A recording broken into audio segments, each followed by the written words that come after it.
Hello everyone. Dear students, as you know, we are reading the chapter Discovering Thought. The saga continues.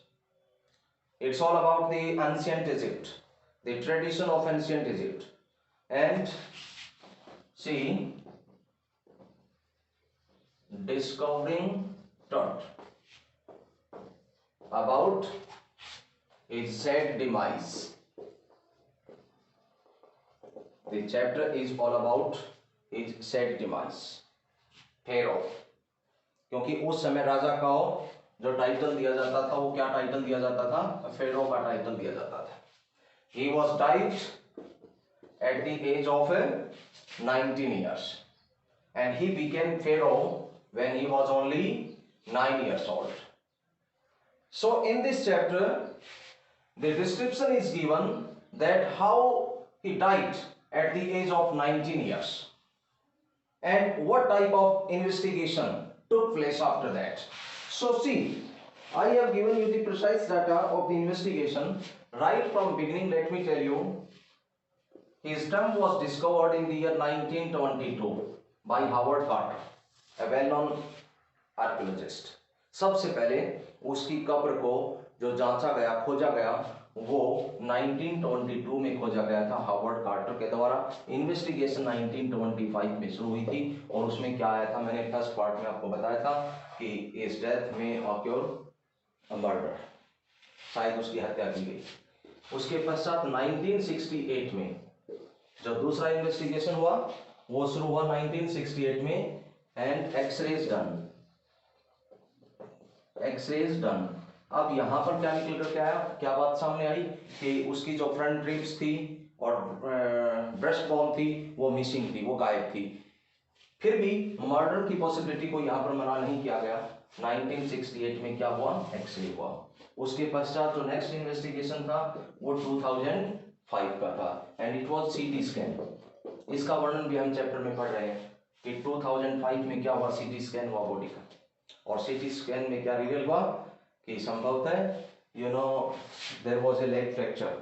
एक उसकी जो leg थी उसमें दिक्कत थी, फ्रैक्चर था उसकी वजह से, और इस पॉसिबिलिटी को यहाँ पर भी डिनाई नहीं किया गया. लेकिन 2007 और 2009 में एक और अलग इन्वेस्टिगेशन शुरू हुआ और वो इन्वेस्टिगेशन था डीएनए टेस्ट का. कौन सा था? DNA test. तो ये जो बातें थी ये सारी की सारी इसमें उसके सामने लाई गई टाइम एंड अगेन कि आखिरकार प्रॉब्लम क्या थी. आगे देखिए हम कहां से पढ़ेंगे. After months, open your textbook and see page number 23. After months of carefully recording the pharaoh's funerary treasures, Carter began investigating his three nested coffin. Three nested coffin को कहेंगे कि तीन परत का उसका कफिन.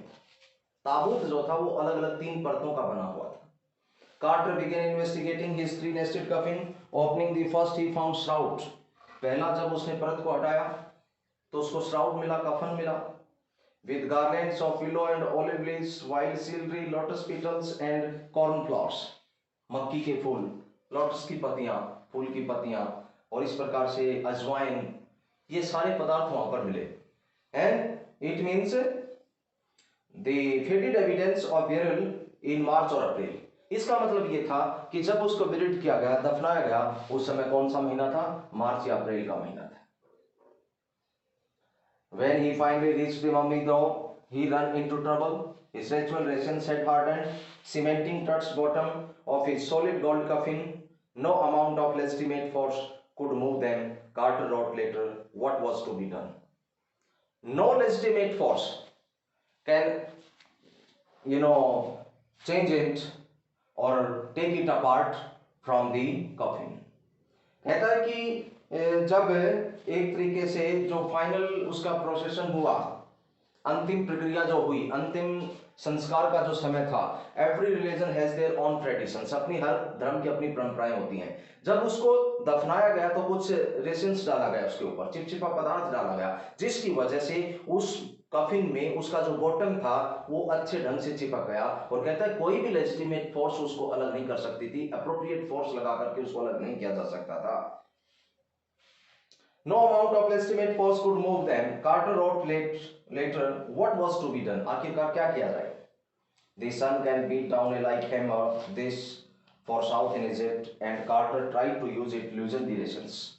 इस महीने में कहता है इजिप्ट के साउथ का जो पार्ट है, इसमें जो सूर्य की रोशनी है वो जस्ट लाइक ए हैमर, एक हथौड़े की तरह से बरसती है। तो उसने उसका उपयोग करना चाहा इस रेशियंस को लूजन अप करने के लिए। ओके, फॉर सेवरल आवर्स उसने क्या किया कि कई घंटों तक he set the mummy outside the blazing sunshine that heated it to 149 degree Fahrenheit. इसको इतना गर्म किया कि 149 डिग्री तक इसको सूर्य के प्रकाश में इसको गर्म किया गया। नथिंग बज्ड, लेकिन कुछ भी ये खिसका तक नहीं, हिला तक नहीं। He reported with scientific detachment that the consolidated material had to be chiseled away from beneath the limbs and truck before it was possible to raise the king's remains. Chiseled away, छेनी से काट करके अलग करना। Now there was only one solution to make apart from cuffing the dead body. You have to do just one thing and that was to chisel it away. Chisel away करने का मतलब है छेनी से काटना, इसको अलग करना। In his defense, Carter really had little choice. If he hadn't cut the mummy free, thieves must certainly would have circumvented. Circumvented का मतलब होता है चकमा देना। Okay? The guards and ripped it apart to remove the gold. यदि वो ऐसा नहीं करता तो thieves क्या करते, उसको काट करके अलग करते सोने को चुराने के लिए, बिकॉज वहां पर बहुत ज्यादा संपदा के साथ उसको दफनाया गया था। And let me tell you, और जितनी भी वहां पर कब्र थी उन सबको रैंसेक्ट कर लिया गया था पहले से, लेकिन it was not ransacked by the thieves. The next time the royals were fabulously wealthy and they thought or hoped they could take their riches with them. In that particular time, royals were fabulously wealthy. Means जो royal होते थे, धनी जो राजा महाराजा होते थे, वो बहुत ही fabulously wealthy होते थे। And there was a notion in their mind कि वो जब भी मृत्यु को प्राप्त होंगे उस समय जितना भी धन संपदा है वो अपने साथ लेकर के आफ्टर लाइफ में, जिसके पश्चात जो रिसरेक्शन जब उनका होगा, पुनर्जन्म होगा, तो वो अपने साथ लेकर के जाएंगे। इस मान्यता के साथ उनको वहां पर अकूत दौलत के साथ उनको दफन किया जाता था। King Tut was lavished with glittering gold, precious collar, inlaid necklace, bracelets, ring, amulets, ceremonial aprons, sandals, sheaths and fingers and toes. उसको भी बहुत सी चीजों के साथ लेविश किया गया, चमचमाती हुई चीजों के साथ। उसके अंदर प्रीशियस कॉलर का मतलब है यहाँ पर बैंड, पुट अराउंड दी नेक, नेक के चारों तरफ बांधने वाला जो एक प्रीशियस जो है उपहार। इसके अलावा नेकलेस, ताबीज, ब्रेसलेट, रिंग्स और सेरेमोनियल एप्रॉन, यानी कि एक तरीके से किसी भी समारोह में पहनने का चोंगा, ये सब वहां पर थे। सैंडल, सीट्स, अंगुलियों में, अंगूठों में पहनने के लिए महंगे डायमंड की बनी हुई रिंग्स, ये सब वहां थे। To separate text from the adornments, Carter's men removed the mummy head and severed nearly every major joint. क्या करना पड़ा? Every major joint को काटना पड़ा ताकि वो उसको अलग कर सके। Once they had finished, they reassembled the remains on a layer of sand in a wooden box with a padded that concealed the damage the bed where Tut now rests. अब क्या किया, उनकी जांच पड़ताल के पश्चात एक सैंड लेयर बनाई गई और उस सैंड लेयर के ऊपर उसको दोबारा से उसके जो रिमेन्स थे, अवशेष जो थे, उनको ठीक ढंग से रखा गया और वापस उसको वहीं पर रख दिया गया जहां वो पहले था। यानी कि कोई भी एस्टिमेट फोर्स उसको वहां से हिला तक नहीं सकी, इसलिए उसको छेनी की सहायता से उनको काटना पड़ा और उसके पश्चात वापस उसको सेटल करना पड़ा सैंड लेयर पर। Archaeology has changed substantially in the intervening decades. Substantially को कहेंगे बड़े पैमाने पर, इंटरवेनिंग को कहेंगे बीच के डिकेड्स में। मध्य के दशकों में आर्कियोलॉजी बहुत ज्यादा बदल गया है। क्या बदला हुआ है? Focusing less on treasure and more on the fascinating details. Focus करता है ट्रेजर के ऊपर, कम करता है, बल्कि जो फैसिनेटिंग, आकर्षित करने वाली, अचंभित कर देने वाली डिटेल्स हैं उनको ज्यादा ढूंढता है। इंटरव्यूइंग मिस्ट्रीज ऑफ डेथ, मृत्यु के रहस्य को सुलझाने पर ज्यादा बल देता है। समय के साथ कहता है कि आर्कियोलॉजी में बहुत ज्यादा बदलाव हुआ है मध्य के दशकों में, डिकेड्स, दशकों में। It also uses more sophisticated tools including medical technology ये बस अब जो है इसमें ज्यादा सोफिस्टिकेटेड टूल का उपयोग किया जाने लगा है, ठीक है, मेडिकल टेक्नोलॉजी आ गई है। इन 1968, more than 40 years after कार्टर्स discovery, 1968 में जब शुरुआत में जो डिस्कवरी हुई थी उसके पश्चात एक बार फिर से किया गया। Let me tell you, 3,300 years later he was buried, and first he was discovered in 1922. It means 3,300 years earlier. उसके पश्चात यहां से उसके पश्चात 1968 में उसको इन्वेस्टिगेट किया, 40 years later. Okay, an anatomy professor x-rayed the mummy and revealed startling fact. यहां पर मैंने आपको बताया था एक्सरे किया गया उसका, and startling fact, and what was the startling fact? He find that several front ribs were missing, rib cage were missing, that his breastbone and front ribs are missing. Today diagnostic images can be done with computed tomography. Computed tomography आजकल हम बोल सकते हैं इसको ultrasound और CT, by which hundreds of X-ray in cross section are put together like slice of bread. छोटे छोटे सूक्ष्मता के साथ उनका अध्ययन किया गया। 3-dimensional virtual body के चित्र लिए गए। What would a CT scan reveal? After then the X-ray, and put it answer two of the biggest questions still lingering about him. How did he die and how old was he at the time of his death? Okay. King Tut's demise was a big event. Why the king's demise was a big event?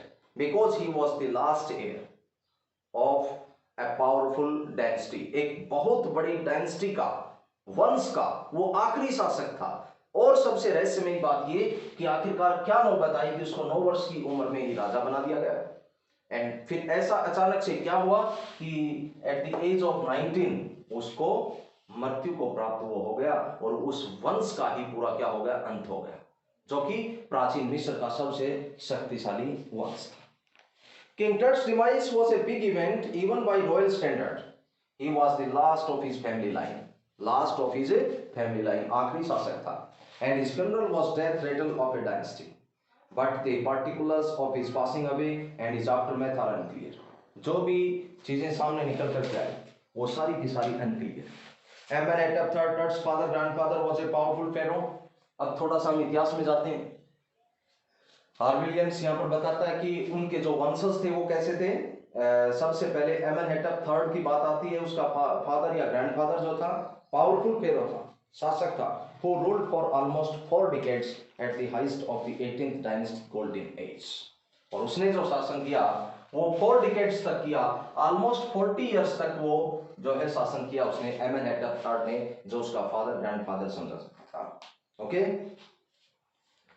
his son Amenhotep IV succeeded him and initiated one of the strangest period of the history of ancient Egypt. ये कुछ नई चीजें लेकर के आया। Okay, the new pharaoh promoted the worship of the Aten. जो new फेरो था उसने प्रमोट कर दिया एटन की वर्शिप को, संडेस को, changed his name Akhenaten to servant of the Aten and moved the religious capital from old city Thebes to the Akhenaten known as Amrana. उसने अपनी सिटी को भी बदल दिया, रीति रिवाज कस्टम्स थे उनको भी बदल दिया, पहले की जो ट्रेडिशंस तो उनको उसने बदल दिया। Okay, he further shocked the country bye attacking एमन। जहां वर्शिप होती थी उसको तो छोड़ो, उसने क्या किया कि ही फर्दर शॉक्ड द कंट्री, पूरे देश को सदमे में डाल दिया, by attacking Amun a major god. Okay, smashing his images, उनकी इमेजेस को तोड़वा दिया, एंड क्लोजिंग हिज टेंपल्स, और इसके टेंपल्स को भी क्या करवा दिया, बंद करवा दिया। It must have been a horrific time, said Ray Johnson, director of the University of Chicago research center in Luxor, the site of ancient Thebes, the family that had ruled for centuries was coming to an end, and then Akhenaten went a little wacky. Wacky को यहाँ पर कहेंगे एक तरीके से funny और slightly odd, थोड़ा सा सन की टाइप में हो जाना। After Akhenaten's death, a mysterious ruler named Semenkhekre appeared briefly and exited without hardly a trace. उसके पश्चात जो शासक आया सेमेनेखेक्रे आया, लेकिन उसको कोई ज्यादा ट्रेस नहीं छोड़ पाया, अपना कोई संकेत नहीं छोड़ पाया, बहुत जल्दी वो चला गया। And then a very young Tutankhamun took the throne, King Tut, as we had widely known today. और उसके पश्चात जो शासक आया वो कौन था? ट्यूटनखामुन था, जिसको आज हम जिस संदर्भ में पढ़ रहे हैं टट के नाम से पढ़ रहे हैं। The boy king soon changed his name to Tutankhamun, living image of Hamun। देखो फिर से एक पूरी वैरायटी शिफ्ट हो गई यहाँ पर, जिससे पहले वाले शासक ने एमन के ऊपर अटैक किया था, उसके मंदिर बंद करवा दिए थे, यहाँ फिर से ये पुराना ट्रेडिशन ले आया, living image with Amun and oversaw restoration of old ways. Restoration करना, पुनः जो है स्थापित करना, पुराने तरीके जो थे उनको वापस ले आई। He regained about 9 years and then died unexpectedly। 9 साल तक शासन किया और उसके पश्चात अनएक्सपेक्टेड वे में मृत्यु को प्राप्त हो गया। मतलब उसके पश्चात what were the reasons behind his death are not clear। Regardless of his fame and speculations about his fate, Tut's one mummy among many in Egypt. How many? No one knows। The Egyptian mummy project, which began as an inventory in late 2003, उसकी speculation को लेकर, उसके fate को लेकर के टट की जो मम्मी थी वो इजिप्ट की मम्मियों में से एक थी। मतलब मम्मी का मतलब क्या है? प्रीरेक्विजिट सबसे है। Mummy here means preserve dead body. और प्राचीन मिस्र परियोजना क्या थी? मम्मी परियोजना क्या थी? What was the mummy project? It was invented, it was started late in 2003 and the process was to investigate each and every mummy। Okay, and so far 600 mummies are investigated। अभी तक 600 जो prerequisite शव हैं उनकी गणना हो चुकी है। उनमें भी सबसे पहले जिसको जांचा गया वो कौन था? किंग टट की बॉडी थी। The Egyptian mummy project, which began an inventory late in 2003, has recorded almost 600 so far and still counting। The next phase, scanning the mummies with portable CT machine donated by the National Geographic Society, its manufacturer। King Tut is one of the first mummies to be scanned in death as in life, moving regally ahead of his countrymen। कहता है कि अपने countryman में जिस प्रकार से जीवित था उस समय भी सबसे आगे रहा, राजा के तौर पर एक फेरो के रूप पर पदवी हासिल की, और मरने के पश्चात भी बाद भी he was the first mummy to be scanned। Whereupon if we came to the first scan, first investigation, to the investigation that started as in the form of ancient mummy project योजना, और जो कि 2003 में start हुई थी उसके दौरान थी। As CT machine scanned the mummy head to toe, creating 1700 digital X-ray images in cross section। All these things happen in cross section, small parts में। Tut's head scanned in 0.62 millimeter slice to register the intricate structure। Intricate को कहेंगे very complicated, okay, takes and every details को कहेंगे very surprising detail in resulting image with Tut's entire body similarly recorded। टट के पूरे entire उसको body को इसी प्रकार से एक तरीके से जांचा गया, परखा गया। Okay, forensic and anatomy began to probe the secrets that the winged goddess of the gilded burial shrine protected for so long। ये देखा गया कि किस प्रकार से उस रॉयल किंग को, टट को, पंखों वाली देवी विंग्ड गॉडेस इतने पुराने समय से, लंबे समय से प्रोटेक्ट करके रखे हुए थी।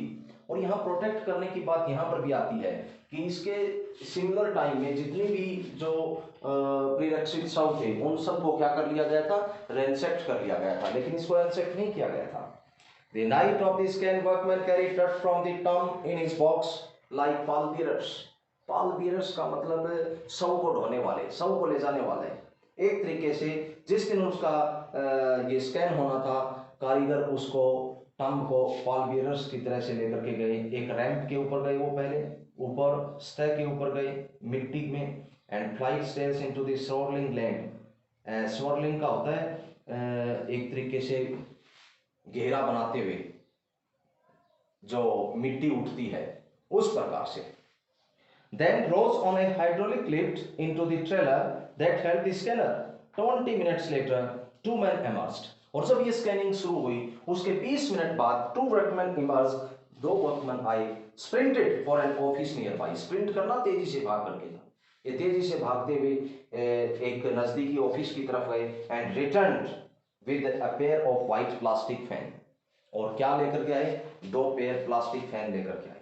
The $1 million scanner had quit because of sand in A cooler fan. $1 million का जो स्कैनर था वो खराब हो गया क्योंकि जो डस्ट उसकी बॉडी में थी उसकी वजह से वो उसके जो फैन थे उन्होंने काम करना बंद कर दिया था। And one of the guard said curse of the pharaoh. जब गार्ड नर्वस होते हुए एक गार्ड ने क्या कहा कि it is just curse of a pharaoh, हो सकता है कि ये राजा का कोई श्राप हो। Eventually the substitute fan worked well enough to finish the procedure. लेकिन जो बाकी क्या बचा हुआ काम था वो उन फैन की सहायता से अच्छे ढंग से किया गया।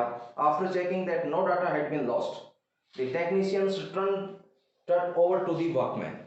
टेक्नीशियन ने उनको जो है कारीगरों को सौंपा, वर्कमैन को दिया, who carried him back to his tomb, जो उसको वापस उसकी कब्र तक लेकर के गए। The pharaoh again rested in peace where the funerary priest had laid him so long ago। एक बार फिर से उसको वहीं पर लेटा दिया गया जिसको काफी सालों पहले वहां पर अंतिम संस्कार के समय जो प्रिस्ट थे उन्होंने उसको लेट डाउन किया था। Back in trailer, technician pulled an astonishing images of touch computer screen। Trailer पर ले जाते हुए टेक्नीशियन ने उसकी अचंभित कर देने वाली तस्वीरें ली। A grey head took shape from shattering pixels and a technician spun and tilted in every direction। उसको प्रत्येक डायरेक्शन में घुमाते हुए उसकी जो तस्वीरें थी वो वहां पर ली गई। नेक वर्टेब्री को बोलते हैं इंटरलॉकिंग बोन। इंटरलॉकिंग बोन किसको बोलते हैं? जो रीढ़ की हड्डी होती है। Okay, appeared as clearly as in anatomy class, उतनी ही क्लियरली विजिबल थी जितनी की कोई शरीर शास्त्र की एनाटॉमी की क्लास में होती है। Other images revealed a hand and several views of the rib cage and transection of the skull, but for now the procedure was off. Sitting back in the chair, Jai was smiled. Jai was here means the main, the person who is going to handle the whole situation. उसने क्या कहा? Visibly revealed that nothing had gone seriously wrong. I didn't sleep last night. देखा कि कुछ भी उसके साथ ऐसा नहीं हुआ था, तो वो कहता है कि मैं पिछली रात सो नहीं पाया। Not for a second he said, I was so worried, but now I think I will go and sleep। लेकिन अब मुझे लगता है कि मुझे जाना चाहिए और सोना चाहिए। कौन कहता है? जाइए बस। By the time we left the trailer, descending metal stairs on the sandy ground, the wind had stopped। एक बार फिर से ट्रेलर पर नीचे की तरफ स्टेयर से उसको ले जाते समय जब ले जाया जा रहा था, हवा बंद हो गई। आपको याद होगा जब उसको वहां से निकाला गया था इन्वेस्टिगेट करने के लिए, तो आसमान में बादल जो थे वो मंडराने लगे थे, एक तेज हवा बहनी शुरू हो गई थी। जो वेदर में जो बदलाव था वो शुरू हुआ था। उसी प्रकार से कहा है कि हवा अचानक से बंद हो गई। द विंटर एयर ले कोल्ड एंड स्टिल, जो सर्द ऋतु की हवा थी वो बिल्कुल ठंडी थी। लाइक डेथ इटसेल्फ, मृत्यु की तरह से। In the valley of the departed, valley of the departed जहां पर मृत लोगों को दफन किया जाता है वहां पर। Okay, just about the entrance of that stump stood Orion the constellation means नक्षत्र that the ancient Egyptians knew as the soul of Osiris. और इस नक्षत्र को प्राचीन मिस्रवासी सोल ऑफ ओसिरिस मानते थे, जो कि आगे आने वाले जीवन का देवता समझते थे वो लोग। At that time watching over the boy king, वो उस समय उस राजा को देख रहा था, उसको वापस ले जाते हुए देख रहा था। तो dear students, here let me tell you, in this chapter we came to know all about discovering टट।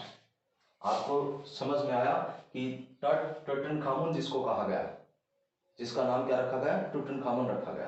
प्राचीन मिस्र का ये राजा जब बना तब इसकी एज 9 ईयर की थी, 9 साल की थी। मृत्यु को प्राप्त हुआ उस समय 19 की थी। पूरा जो चैप्टर है उसमें इन्वेस्टिगेशन प्रोसेस है कि किस प्रकार से आखिरकार किन परिस्थितियों में उसकी मृत्यु हुई, उसका कारण क्या था। सागा कंटिन्यूस, लेकिन after 2005 there is no record mention in the book. In 2007 and 2009 there was a DNA test report of the remains of Tut, and it came to the notice that he was died by malaria. He was infected by malaria. So modern विज्ञान के साथ साथ, modern science के साथ साथ सारी चीजें यदि चलती हैं तो चैप्टर में बताया गया कि किस प्रकार से तट जो है पुराने समय में राजा बना, लास्ट एयर था, महत्वपूर्ण इसलिए था उसको समझना क्योंकि he was the last air of the dynasty, वो उस वंश का अंतिम शासक था और 9 वर्ष के पश्चात 19 ईयर्स की अवस्था में वो मृत्यु को प्राप्त हो गया था। और ये फेज जो है, let me revise you once more, सबसे पहले जब खोजा गया था वो ईयर था 1922 when he was found, when he was discovered, और he was not discovered actually, sorry, his tomb was discovered by Howard Carter. 1925 में इन्वेस्टिगेट किया गया, ये पहली इन्वेस्टिगेशन थी और इसमें कुछ फैक्ट्स रिवील हुए, वो इतने ही थे कि सबसे ज़्यादा एक्सट्रीम जो पॉसिबिलिटी थी उसके मरने की वो हत्या थी, मर्डर था। उसके पश्चात 1968 में और एडवांसमेंट ऑफ साइंस के साथ जब देखा गया, एक्सरे उसका किया गया, उसमें कुछ स्टार्टलिंग फैक्ट सामने आए और वो स्टार्टलिंग फैक्ट क्या थे? वो स्टार्टलिंग फैक्ट थे कि शायद उसका जो है मर्डर होने की पॉसिबिलिटी के साथ कुछ फ्रंट रिब्स जो उसकी थी, पसलियां जो थी वो गायब थी, ऊपर की जो कुछ हड्डियां थी वो भी गायब थी।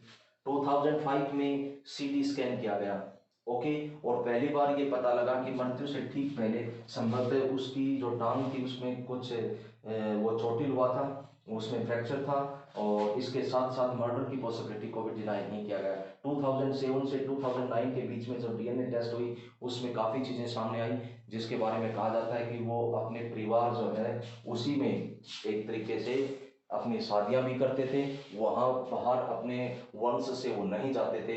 और दूसरी जो बात थी ये कि वो इन्फेक्टेड थे किससे?